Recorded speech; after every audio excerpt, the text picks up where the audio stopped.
At 12:35 in the morning on January 24, 1961, a United States Air Force B-52G Stratofortress disintegrated over eastern North Carolina.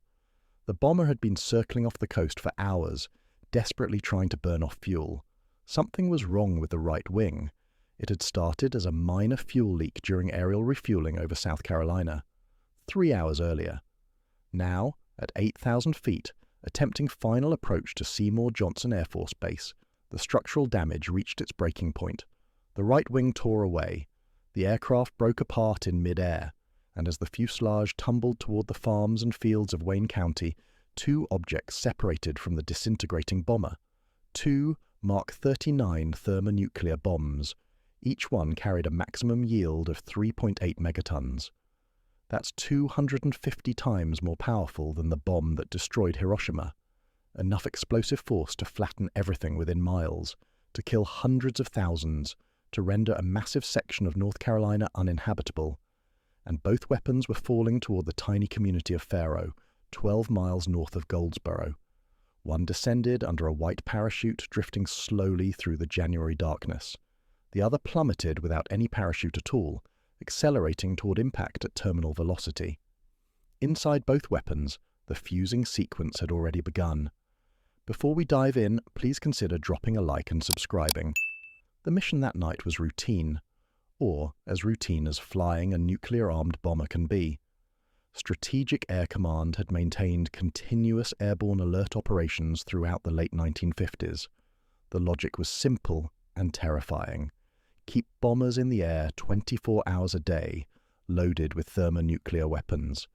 If the Soviets launched a surprise attack and destroyed American air bases, the airborne fleet would still be able to retaliate. Mutually assured destruction required the assurance part to be credible, and credibility meant keeping nuclear weapons constantly airborne. The B-52G that took off that evening was carrying two Mark 39 Mod 2 bombs, combat-ready. Sealed pit designs that increased readiness but complicated safety. Each weapon contained a uranium and plutonium core, sophisticated electronics, high explosives designed to compress the nuclear material, and multiple safing mechanisms intended to prevent accidental detonation. The crew of 8 had been flying for hours when they began aerial refueling over South Carolina. That's when someone noticed the fuel leak. Not catastrophic. Not yet. But concerning enough that the mission commander decided to abort and return to Seymour Johnson.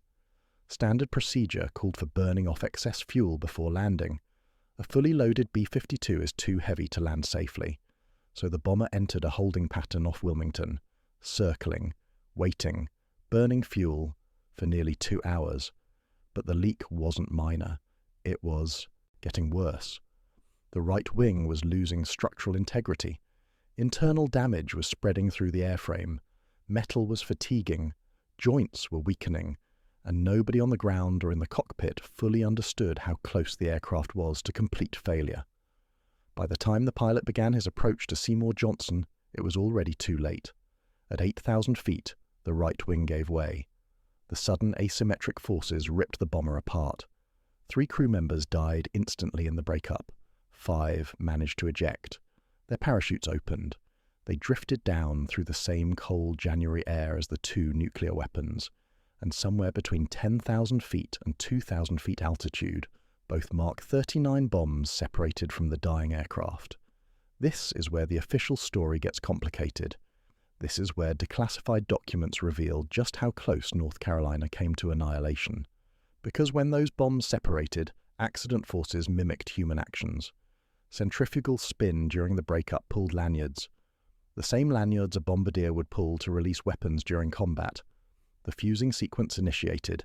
In both weapons, timers started running, electrical systems activated, arming mechanisms began cycling through their programmed sequences. Bomb number 1, the weapon that descended under parachute, executed multiple arming steps perfectly. The timer ran for 42 seconds, the high-voltage battery actuated. Everything proceeded exactly as it would during a deliberate release. The parachute deployment itself was part of the arming logic, a signal that the weapon had been intentionally dropped, that it should prepare to detonate. Bomb number 2 free fell without its parachute deploying, Its timer ran for only 12 to 15 seconds before ground impact. But even in that brief window, the fusing sequence had begun. Both weapons were executing the same procedures designed to ensure reliable detonation over an enemy target. The only difference between this accident and a nuclear strike was intent, and one switch, the MC722 arm-safe switch, also called the ready-safe switch, a simple mechanical device about the size of a cigarette lighter. Inside bomb number 1, as it swayed beneath its parachute toward the North Carolina farmland, that single switch remained in the safe position. That was the only thing standing between normalcy and apocalypse. Everything else had worked. The separation had triggered the arming sequence. The timer had cycled through its programmed duration. The high-voltage battery had activated, ready to power the firing circuits. The weapon's internal logic had concluded this was a deliberate release. But the ready-safe switch hadn't moved, and without that final electrical connection, the X unit, the device that would trigger the primary explosion, remained uncharged. The nuclear chain reaction never began. Bomb number 1 struck soft earth nose first in a farm field near the Faro community. The parachute had slowed its descent enough that the weapon remained largely intact. Recovery teams arrived within hours. Explosive ordnance disposal specialists from Seymour Johnson secured the site by late morning on January 24th. The weapon was extracted with relatively minor damage. Its plutonium core was intact. Its tritium reservoir was unfired. Its conventional explosives hadn't detonated. But the fusing sequence logs told a chilling story. This bomb had been seconds from full arming. Bomb number 2's fate was more violent. Without a parachute, it accelerated to terminal velocity, somewhere around 500 miles per hour when it hit the ground. The impact disintegrated the weapon's casing. Components scattered across the impact crater. Dirt and debris buried everything under tons of displaced soil. When recovery teams reached the site, they found fragments, twisted metal, sections of the bomb's outer shell. But much of the weapon had been driven deep into the saturated ground. The impact site sat in low-lying farmland with a high water table. Within hours, groundwater began seeping into the crater. Excavation began around 1:30 in the morning. It continued for weeks. Teams dug through mud and cold water, following traces of the weapon deeper and deeper into the earth. They reached 50 feet, then gave up. The remaining components, including uranium-bearing parts, were simply too deep to recover safely. The water kept rising. The walls kept collapsing, and the risk of losing equipment or personnel wasn't worth retrieving fragments of a weapon that would never detonate. So they stopped digging. The Air Force purchased a permanent easement over the impact area, a legal restriction preventing anyone from excavating or disturbing the site. Those uranium components are still down there, buried under a North Carolina farm field, monitored periodically by state environmental officials. Testing has shown no groundwater contamination to date, but the easement remains in effect, a quiet legal acknowledgement that some things are safer left undisturbed. Within days, specialists from the Atomic Energy Commission, Sandia National Laboratories and Los Alamos arrived at Seymour Johnson. Their job was to understand exactly what had happened inside those weapons, to determine how close the accident had come to causing a nuclear detonation. The preliminary reports were alarming. Both bombs had initiated their fusing sequences. Both had begun arming procedures that should only occur during deliberate combat release. Accident forces, the violent tumbling of the breakup, the centrifugal spin, the sudden deceleration, had pulled lanyards and triggered switches exactly as a human bombardier would. The weapons couldn't distinguish between intentional release and catastrophic accident. To the bomb's internal logic, being ripped from a disintegrating aircraft looked identical to being released over a target. Sandia's analysis focused on bomb number 1, the parachute-retarded weapon, the one that had completed the most arming steps. Their technical breakdown was methodical and terrifying. Step 1, lanyard pull during separation, completed. Step 2, low-voltage arming sequence initiation, completed. Step 3, timer activation, completed, 42-second run. Step 4, high-voltage battery actuation, completed. Step 5, X-unit charging for detonation trigger, not completed. Only the ready-safe switch had prevented Step 5. One switch, one mechanical safeguard that, by design or luck, remained in the safe position. Sandia Safety Chief Parker F. Jones reviewed the evidence. He wrote a classified assessment that wouldn't be declassified for more than 50 years. His conclusion was blunt. The ready safe switch was vulnerable. It could have been shorted by stray electrical charge. Impact forces could have moved it. The design wasn't robust enough for the abnormal environment of an aircraft breakup. Jones later summarized his findings in a memo dated October 22, 1969, 8 years after the accident.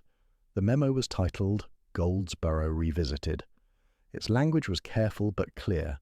A single low-voltage switch had stood between North Carolina and catastrophe, and that switch couldn't be relied upon in future accidents. His assessment of what a detonation would have meant? It would have been bad news, in spades. The National Security Archive declassified Jones's memo in 2013. The public finally learned what military and nuclear safety officials had known for decades. The Goldsboro incident wasn't just a close call. It was the closest the United States had ever come to accidentally detonating a multi-megaton thermonuclear weapon on American soil. To understand what was nearly lost, you need to understand the weapon itself. The Mark 39 Mod 2 wasn't some experimental prototype. It was a frontline thermonuclear bomb. Designed for strategic bombing missions against Soviet targets. Each weapon weighed roughly 10,000 pounds, about 12 feet long, 2 feet in diameter. A sleek cylinder of polished metal containing the most destructive technology humanity had ever created. The 3.8 megaton yield wasn't theoretical. It was the weapon's maximum designed output, 3.8 million tons of TNT equivalent. To put that in perspective, the bomb dropped on Hiroshima in 1945 released approximately 15 kilotons, 15,000 tons of TNT equivalent. That single weapon killed an estimated 70,000 people instantly. Tens of thousands more died in the following weeks and months from burns, radiation sickness, and injuries. The city was leveled across a radius of roughly 1 mile from ground zero. A Mark 39 at full yield would have been 250 times more powerful. The fireball alone would have been miles wide. A sphere of plasma reaching temperatures hotter than the surface of the sun. Everything within that radius, homes, buildings, people, animals, vegetation, would have vaporized instantly. Beyond the fireball, thermal radiation would have caused third-degree burns across dozens of additional miles. Anyone looking toward the detonation would have been instantly blinded. The blast wave would have flattened structures across a massive radius. Concrete buildings reduced to rubble. Wooden structures simply erased. The overpressure alone would have been lethal to anyone caught in the open. Then comes the radiation. Immediate gamma and neutron radiation would have delivered lethal doses to anyone near the detonation. Fallout, radioactive debris lofted into the atmosphere, would have drifted downwind. Depending on weather patterns that night in January 1961, the fallout plume could have stretched for hundreds of miles, contaminating cities, water supplies, agricultural land. Eastern North Carolina is not empty wilderness. The Goldsboro area in 1961 had a population of around 20,000. Surrounding Wayne County held more than 70,000 residents. Within a 50-mile radius sat multiple cities and towns: Wilson, Kinston, Jacksonville, New Bern. Parts of Raleigh would have been within the extended damage zone. The Camp Lejeune Marine Corps base sat roughly 60 miles away. Tens of thousands of military personnel and their families. Seymour Johnson Air Force Base itself, the very base the bomber was trying to reach, would have been devastated. Conservative estimates suggest immediate casualties would have numbered in the tens of thousands at minimum, possibly exceeding 100,000 depending on wind direction and time of day. Long-term radiation deaths would have added tens of thousands more. Cancer clusters would have persisted for generations. But the human toll is only part of the calculation. A 3.8 megaton ground burst would have excavated an enormous crater. Millions of tons of irradiated soil, rock and debris thrown into the atmosphere. The resulting fallout would have been catastrophic, not just for North Carolina. Weather patterns in January typically move west to east. The fallout plume would likely have drifted over the Atlantic. But atmospheric circulation is unpredictable. A shift in wind could have carried radioactive particles over Virginia, Maryland, Washington, D.C., the nation's capital sitting less than 300 miles from Goldsboro. Even without direct blast effects, fallout could have forced evacuations, contaminated the water supply, rendered government facilities temporarily uninhabitable. The economic damage would have been incalculable. Entire counties rendered too radioactive for human habitation, agricultural land unusable for decades, infrastructure destroyed across hundreds of square miles. The psychological impact would have shattered national confidence. This wouldn't have been an enemy attack. This would have been America bombing itself. A weapon designed to protect the country, instead annihilating part of it. The political fallout, no pun intended, would have been devastating. How do you explain to the American people that a nuclear weapon accidentally detonated over North Carolina? That the same strategic air command missions meant to deter Soviet aggression nearly caused the worst disaster in American history? International repercussions would have been severe. The Soviet Union would have had propaganda material for decades. American credibility in NATO would have suffered. Allies would have questioned whether US nuclear weapons were safe, whether American military procedures could be trusted. And there was another consideration that kept military planners awake at night. What if the Soviets detected the detonation? Early warning systems in 1961 weren't sophisticated. A nuclear explosion over North Carolina might have been misinterpreted as a Soviet first strike, as the opening salvo of World War III. American officials worried that accidents could trigger inadvertent nuclear war, that a mechanical failure or human error could spiral into mutual annihilation. The Goldsboro incident proved those fears weren't paranoid, they were entirely rational. Because on January 24, 1961, that spiral nearly began, one switch away. When recovery teams finally extracted components from bomb number 2's impact crater, they found something that made everyone's blood run cold. A visual indicator, a small mechanical window on the weapon's casing. It showed the word armed, not safe. Armed. For days, that single indicator drove urgent analysis at Sandia and Los Alamos. Had bomb number 2 actually achieved full arming status? Was the weapon even closer to detonation than bomb number 1? The implications were staggering. If impact forces alone could fully arm a thermonuclear weapon, then every nuclear accident involving high-velocity ground strikes was potentially catastrophic. Every crash, every hard landing, every structural failure that sent weapons plummeting toward Earth. But detailed examination revealed something different. The armed indication was false. Impact damage had physically decoupled the indicator from the actual arming rotor inside the weapon. The display showed armed not because the weapon was armed, but because the mechanical linkage had broken. The rotor itself remained in the safe position. It was a failure of the indicator, not a successful arming sequence. Bomb number 2's timer had only run 12 to 15 seconds before ground impact. Not enough time for the full fusing sequence. The high-voltage battery never actuated. The X unit never charged. But the visual scare forced Sandia engineers to confront an uncomfortable reality. You couldn't trust the indicators. In abnormal environments, crashes, explosions, high-velocity impacts, the very instruments designed to show weapon status could lie. And if you couldn't trust the indicators, how could you know whether a recovered weapon was safe or armed?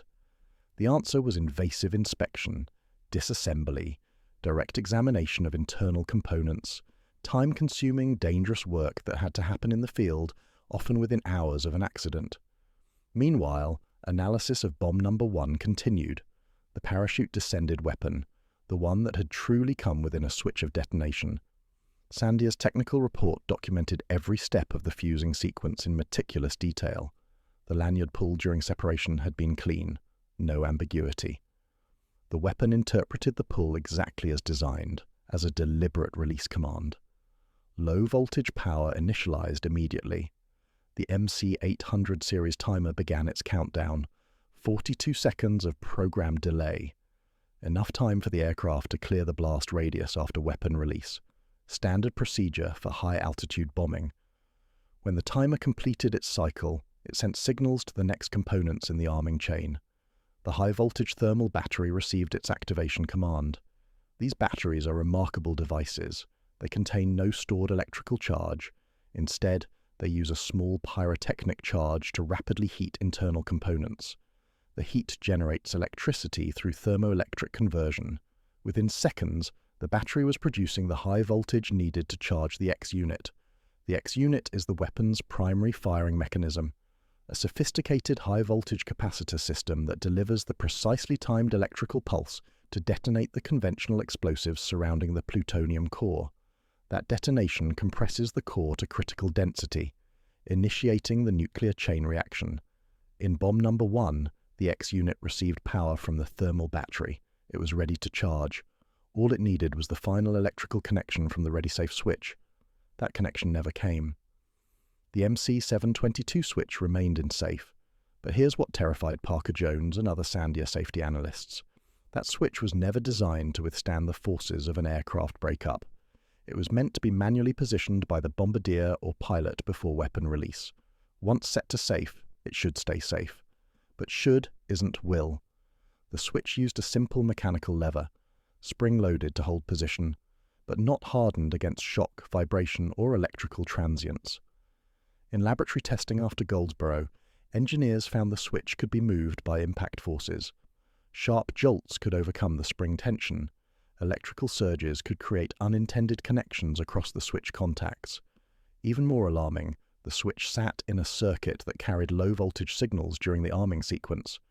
Those signals created small electromagnetic fields.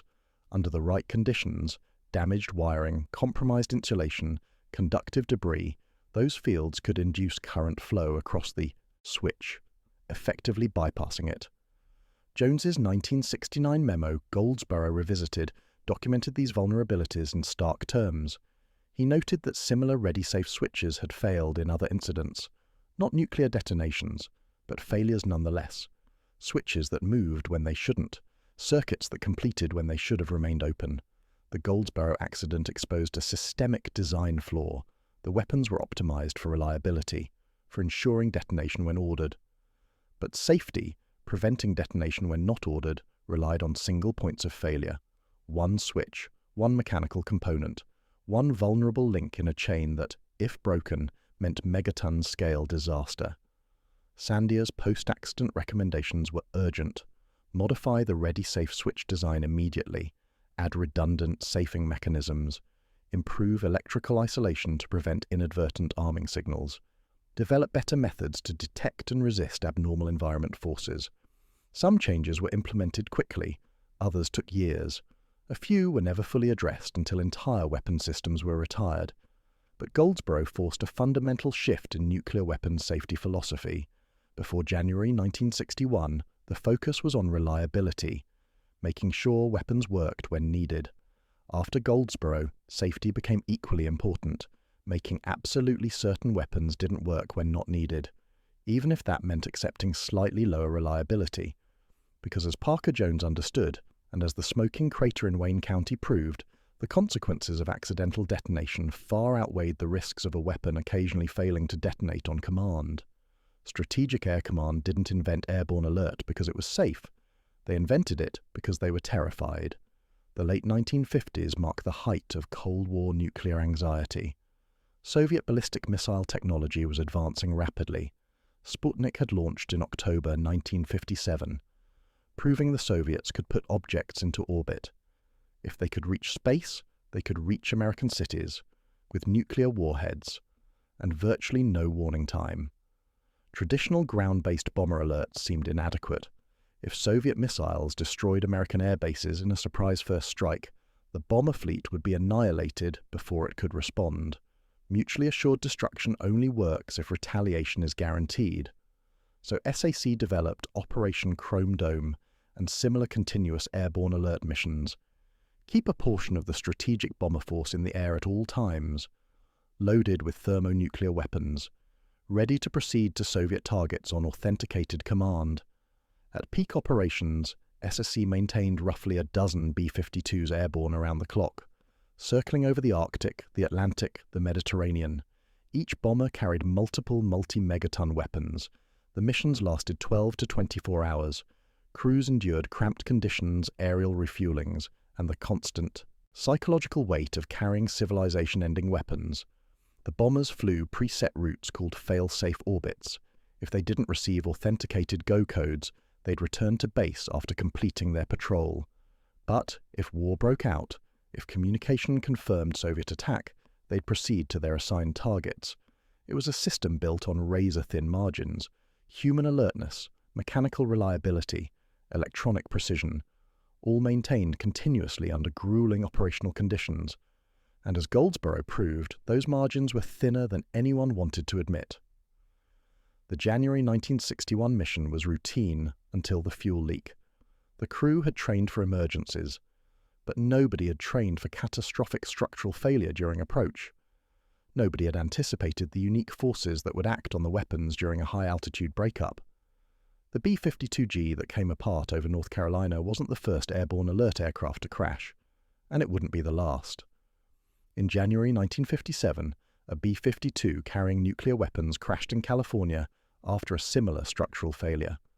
No detonation occurred, but the accident raised early concerns about airborne alert safety. In January 1966, another B-52 collided with a tanker aircraft during refueling over Spain. 4 thermonuclear bombs fell near the village of Palomares. 2 detonated their conventional explosives on impact, scattering plutonium across the countryside. 2 fell into the Mediterranean Sea. 1 took months to recover. The contamination required extensive cleanup operations and strained US-Spanish relations. In January 1968, a B-52 crashed near Thule Air Base in Greenland. All 4 nuclear weapons aboard were destroyed in the crash and subsequent fire. Plutonium contaminated the ice sheet. Denmark, which governed Greenland, was furious. Recovery operations lasted months in Arctic conditions. A pattern was emerging. Airborne alert operations were generating nuclear accidents at an unsustainable rate. Each incident eroded public confidence. Each one strained diplomatic relationships. Each one revealed new safety vulnerabilities. And each one carried the possibility of accidental detonation. After Goldsboro, President John F. Kennedy began scaling back the continuous airborne alert posture. The risks were becoming clearer, the costs were mounting, and advances in ground-based missile systems were making airborne bombers less critical for deterrence. By 1968, after the Thule accident, Secretary of Defense Robert McNamara terminated the Continuous Airborne Alert Program entirely. SAC shifted to ground alert. Bombers remained ready on runways, crews on standby, but no longer continuously airborne unless specific threat conditions warranted it. The decision was controversial within SAC. Some commanders argued ground alert made America vulnerable, that losing the airborne presence weakened deterrence, but the accidents had proven the costs too high. Sandia National Laboratories conducted comprehensive post-accident safety reviews throughout the 1960s and 70s. Their findings were sobering. A 1959 internal survey had framed nuclear weapons safety as playing percentages, acknowledging that absolute safety couldn't be guaranteed under high readiness doctrine. A 1975 review identified weapons systems needing time-urgent evaluation for detonation safety in abnormal environments. Multiple weapon types showed vulnerabilities similar to the Mark 39. Single-point failures, inadequate safing mechanisms, insufficient protection against accident-induced arming sequences. By 1986, a Sandia institutional history conceded what many safety analysts had long suspected. Absolute nuclear weapon safety could not be claimed. Not in a world where weapons needed to be reliable, portable, and quickly deployable. Safety and readiness existed in tension. Every measure that made a weapon safer, additional locks, more complex arming sequences, redundant safing mechanisms, also made it less reliable, more prone to malfunction when deliberately employed. The engineering challenge was finding the optimal balance, enough safety to prevent accidents, enough reliability to ensure deterrence remained credible. But Goldsboro had revealed just how delicate that balance was, how a single switch could determine whether a region lived or died. The accident also drove development of new safety standards. Risk criteria established in later decades sought to keep accidental detonation probability below 1 in 1 million annually across the entire nuclear arsenal. That might sound reassuring, but consider the numbers. The US maintained thousands of nuclear weapons during the Cold War. multiple handling operations per weapon per year, transport, maintenance, training exercises, deployments. Even a 1 in a million risk, multiplied across thousands of weapons and operations, adds up. Over decades, the cumulative probability of at least one accident approaches certainty. It's not a question of if, it's a question of when, and whether the safeguards hold. Goldsboro was the when. The MC722 ready-safe switch was the safeguard that held. Barely. Before we jump back in, tell us where you're watching from today, and if this story hits you, make sure you're subscribed so you don't miss the next one.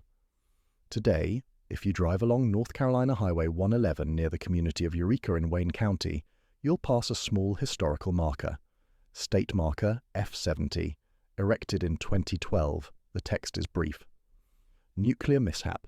A B-52 carrying 2 atomic bombs broke up in mid-air Jan 24, 1961. Widespread disaster averted. 3 crewmen died. 3 met RSS. 45 words to describe the day North Carolina almost ceased to exist. The marker sits at the intersection of Highway 111, Highway 2, 22, and State Road 1058. A quiet rural crossroads, farms and pine forests. Nothing about the landscape suggests what nearly happened here. No crater visible from the road. No memorial to the hundreds of thousands who would have died. Just a small metal sign that most drivers pass without slowing. A few miles away, beneath a privately owned farm field, uranium-bearing components from bomb number 2 remain buried, 50 feet down or deeper, surrounded by saturated soil and groundwater. The Air Force easement prevents excavation. North Carolina's Department of Natural and Cultural Resources conducts periodic groundwater testing. So far, every test has shown no contamination, no elevated radiation levels, no evidence that the buried components are leaking. The official position remains unchanged. No detectable radiation hazard, no threat to public health, just a permanent legal restriction on a patch of farmland, a quiet acknowledgement that some artifacts of the Cold War are safer left undisturbed. The 5 crew members who survived the breakup were lucky. They ejected before the final structural failure.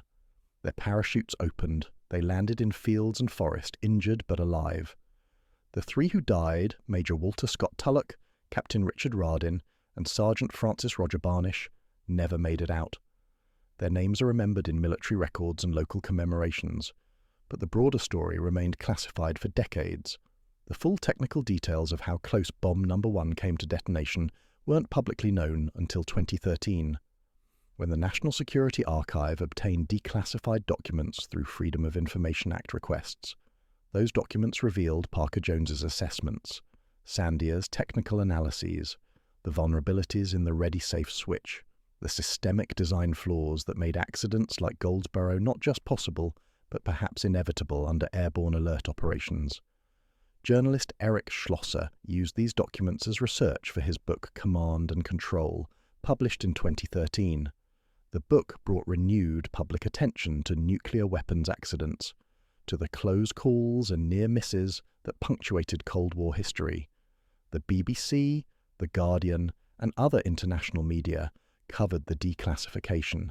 Headlines emphasized the single-switch vulnerability, the proximity to catastrophe.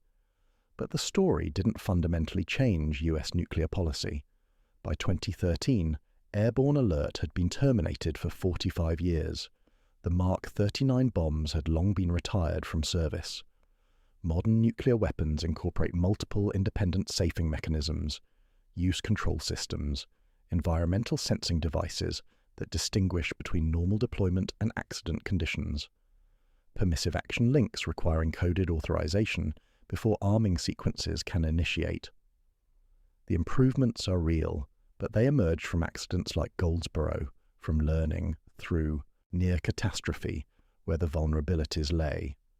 The National Security Archive's electronic briefing book, number 475, compiles the primary documents. Technical reports from Sandia, accident investigation summaries, safety assessments spanning decades. It's a remarkable historical record, a window into how close nuclear deterrence came to destroying what it was meant to protect. The National Archive's prologue blog summarize the key facts in accessible language for public education, emphasizing the significance of the ready-safe switch, the scale of what a detonation would have meant, and the policy changes that followed. What's harder to document is the psychological legacy. The people of Wayne County who lived through that night mostly didn't know how close they'd come. They saw wreckage, heard about a plane crash, knew 3 men had died, but the full story remained secret. When the declassification happened in 2013, some local residents expressed shock. Others said they'd always suspected something worse had nearly occurred, that the military presence, the restricted area, the permanent easement, all suggested more than a simple crash. The broader lesson extends beyond Goldsboro, beyond nuclear weapons. It's about complex systems operating under extreme conditions, about the gap between designed safety and actual performance, about single points of failure hidden in systems assumed to be robust. The Mark 39 bombs were engineered by some of the brightest minds in America, tested extensively, certified for deployment, but nobody had fully modeled the forces of a high-altitude aircraft breakup. Nobody had anticipated that accident conditions could so perfectly mimic intentional release. The engineering was sound until it wasn't, and that's the haunting part. Not that the system failed, but that it almost worked exactly as designed, in the worst possible way, at the worst possible moment. Today, debates about nuclear weapons focus on geopolitics, deterrence theory, arms control treaties, modernization programs. But Goldsboro reminds us of a different risk, not intentional use, not deliberate escalation, but accident, mechanical failure, the unpredictable intersection of unlikely events, a fuel leak that becomes structural damage, a wing failure at the worst possible altitude, centrifugal forces that pull lanyards, a switch that, by luck or design, stays in the right position. The official designation remains broken arrow, military terminology for an accident involving nuclear weapons with no risk of war. No detonation occurred. No radiological contamination was detected among the public. The site was cleaned up. The survivors recovered. The program continued until policy, not disaster, ended it. On paper, Goldsboro is a success story. The safety systems worked. Disaster was averted. Lessons were learned. But Parker Jones knew better. His 1969 memo didn't celebrate, it warned, because he understood what the data showed. That Goldsboro wasn't proof the systems were safe, it was proof they were lucky. And luck isn't a safety mechanism, it's a temporary condition. If you visit Eureka today, find that historical marker, read those 45 words, you're standing a few miles from where 3.8 megatons of thermonuclear fury nearly detonated, where hundreds of thousands might have died, where eastern North Carolina could have become a radioactive exclusion zone, where American history could have taken an unimaginably darker turn. None of that happened because of one switch, one component, one piece of Cold War engineering that held when everything around it failed. The next time someone tells you nuclear deterrence kept us safe, remember Goldsboro. Remember that safety and luck are not the same thing. And remember that beneath a North Carolina farm, uranium still sits in the mud. A buried reminder that the deadliest threats don't always come from enemies. Sometimes they fall from our own skies. If this story reminds you why we can't afford to forget these lessons, hit that subscribe button, because there are more close calls history almost buried, and someone needs to keep digging them up.